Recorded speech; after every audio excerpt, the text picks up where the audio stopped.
Hey there, welcome to a new video. This is quite a different video from my recent ones, which I usually do. But today I want to address a topic which is really important to me, and I want to clarify some things which I think many people haven't understood really. So recently Riot released a plugin in collaboration with Lunacy Audio called Bismuth, which is a really awesome plugin. I have had a lot of fun so far playing around with it. After uploading all my videos about Bismuth, I often get lots of comments about whether it's better than Chroma or if it's a Chroma 2.0. I have received so many comments about it, and it really makes me a little bit sad seeing people compare Bismuth with Chroma, because these two plugins fundamentally work different and you can't compare them at all. Of course, they kinda attract the same target group because you can make colorful sounds with it, and they are independently useful for different applications. And in this video, I want to demonstrate you the difference between Bismuth and Chroma, and that Bismuth is not a Chroma 2.0 or that Chroma is better than Bismuth. They both have a justified reason for being. Alright, so I have prepared a little saw wave right here.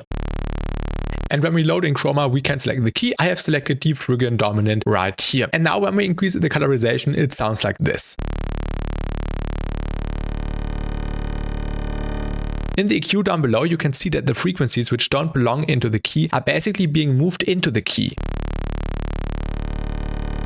So you can see there are some gaps now, and some frequencies are no longer visible because they got moved into the dveight dominant scale. And with the morphing, we can get some frequencies back,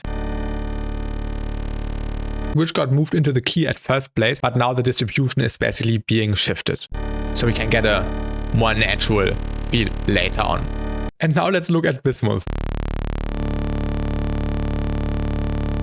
You can see that Bismuth is adding resonances on top of the saw wave, because Bismuth is a polyphonic model resonator, which means that it is dynamically reacting to the input signal. In this case, we just have a static saw, so it's not doing much. But when we compare the pre-EQ with the post-EQ, you can see some tiny resonances right now, which cause that colorization effect. And this at first place perfectly shows the difference between Chroma and Bismuth, and this is why you can't compare Chroma with Bismuth. Of course, you can create like a shifting effect here, so you can move the frequencies and move them a little bit off, or with the shifter you basically create like a frequency shifted effect before the colorization effect with the polyphonic modal resonances. Of course, we can also affect the Q. So from really tiny to big, basically. And we have the EQ here, where we can just select the area, which is really nice for quick post-processing. Bismuth and Chroma are not sounding completely different, they are also working completely different. In the next example, I want to make this even more visible. So I have made this tune right now, which you maybe know from one of my recent videos. This is basically a Star Wars rhythm tune, which sounds like this. My personal strategy for victory is the total annihilation. And so on and so on. And now I'm proving once again that Bismuth is not the same as Chroma, because now we can use Chroma to completely move this track into a different scale if we wanted. Like in this case, I selected dveight dominant because the sub-bass is also a D. My personal strategy for victory is the total annihilation.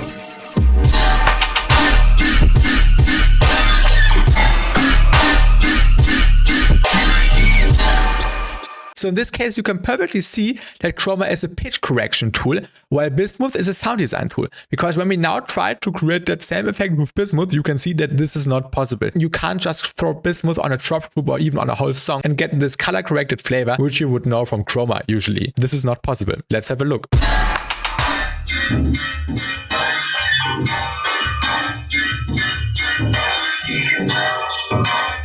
Yes, you get this colorization, but this demonstration perfectly shows that Bismuth is not correcting the frequencies, but it's just adding the resonances on top, and it's dynamically reacting to the input signal, which is in this case the song. So what you can do with Bismuth on a full song, so basically you can use your song as a mud pie by just throwing Bismuth on there and then just recording the output and then just chopping up the snippets, and you can arrange it in a cool way and already have some nice textures and different flavors going on. Especially when the decay is really low, you get these really tiny crystal sounding sounds.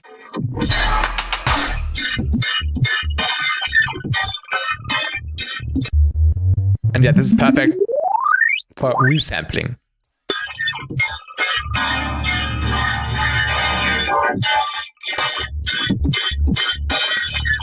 And nothing speaks against using Chroma after Bismuth or using Chroma before Bismuth. You can use them in a creative way together and just use both advantages to your need. So please stop comparing Bismuth with Chroma, because this makes absolutely no sense. They are completely different tools and they are great for what they are doing, but they are not the same. So please stop commenting Bismuth is a Chroma 2.0 or is Chroma better, is Bismuth better. They are both great, they are both useful, and they both have a justification to exist. So I hope that you now understood the difference between Chroma and Bismuth. Make sure to check out Bismuth by Riot and Lunacy Audio, and also Chroma by Nasko, Speechless, and Paper Skies. They're both awesome plugins. And that's it for today's video. Have a great rest of your day. See you in the next video, and goodbye.